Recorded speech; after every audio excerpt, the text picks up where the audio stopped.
The True Prophecies or Prognostications of Michael Nostradamus, Physician to Henry II, Francis II, and Charles IX, Kings of France, and one of the best astronomers that ever were. A work full of curiosity and learning. Translated and commented by Theophilus de Garencieres, Doctor in Physick Colleg. London, printed by Thomas Ratcliffe and Nathaniel Thompson, and are to be sold by John Martin at the Bell in St. Paul's Churchyard, Henry Mortlack at the White Hart in Westminster Hall, Thomas Collins at the Middle Temple Gate, Edward Thomas at the Adam and Eve in Little Britain, Samuel Lowndes over against Exeter House in the Strand, Rob Bolter against the south door of the Exchange, John Edwin at the Three Roses in Ludgate Street, Moses Pitts at the White Hart in Little Britain, 1672.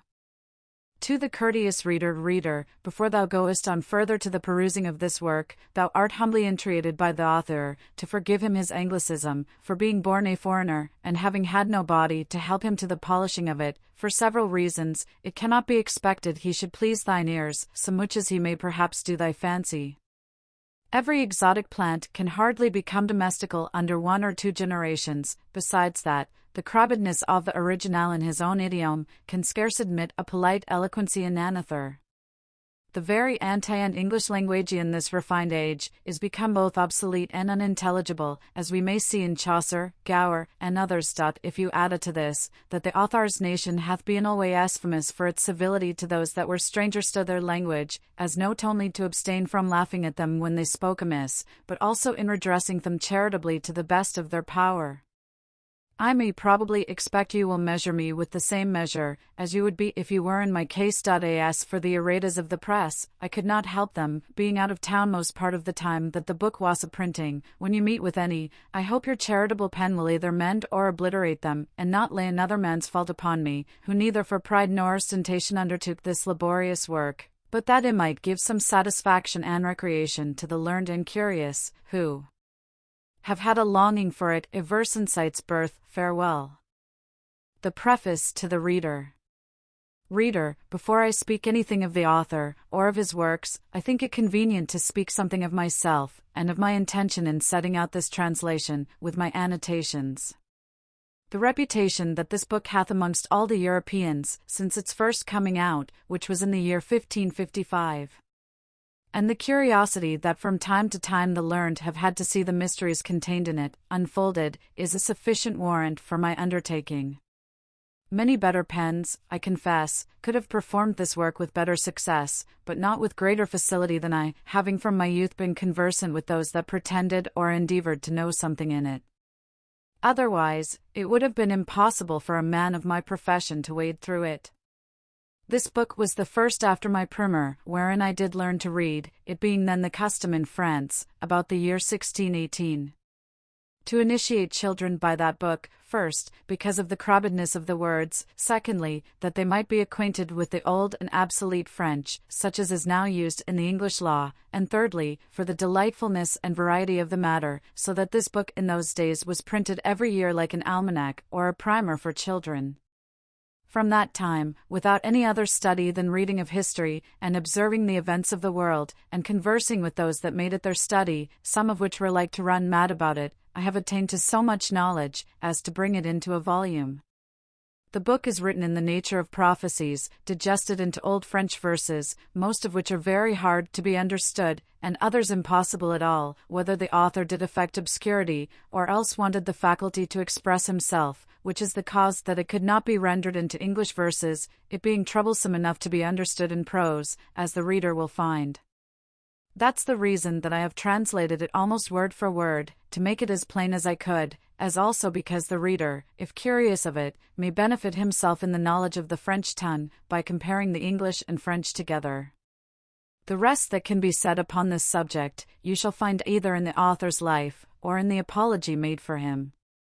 And because I have told you before, that many have been like to run mad by overstudying these, and other prophecies, give me leave to give you this advice, that in vain, or at least without any great profit, thou shalt bestow thy time, care, and study upon it, for which I will give thee the chief reasons, that have dissuaded me from it.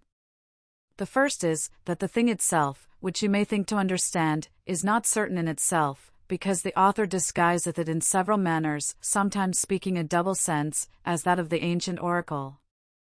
Iot iacita Romanos vincere posse, which is to be understood two ways, and cannot be determinate, till the event of it be past. It is true, that the author doth mark so many particular circumstances, that when the thing is come to pass, every one may clearly see that he pretended to prophesy that particular thing.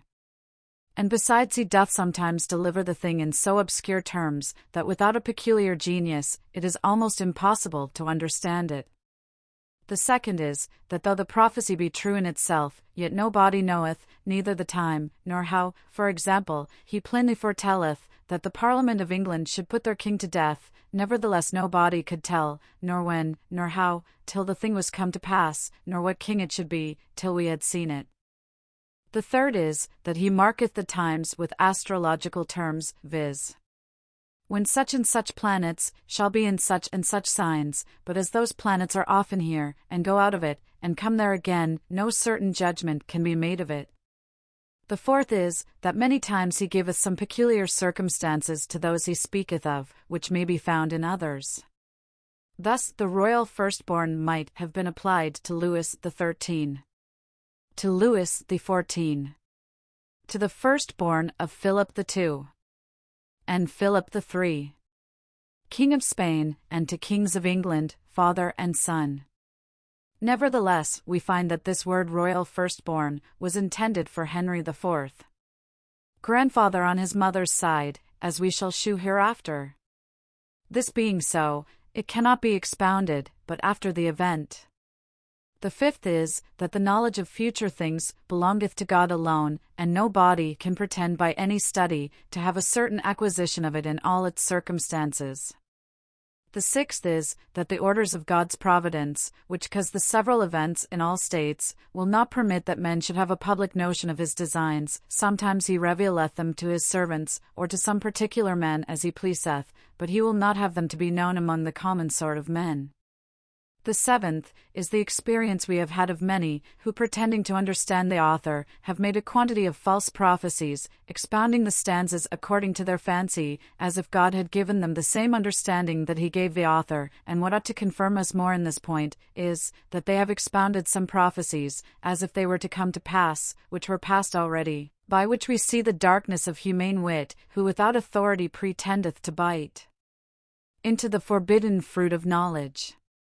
The eighth is, that this knowledge is no way profitable for the vulgar, because those things being decreed by God, they shall come to pass without forcing our liberty, nor hindering the contingency of sublunary things, where we must observe that the prophecies which were revealed to men are many times conditional, as we see in that of Jonas against Nineveh, but those that they have left in writing for the times that should come after them are absolutely true, and shall infallibly come to pass, as they have foretold them.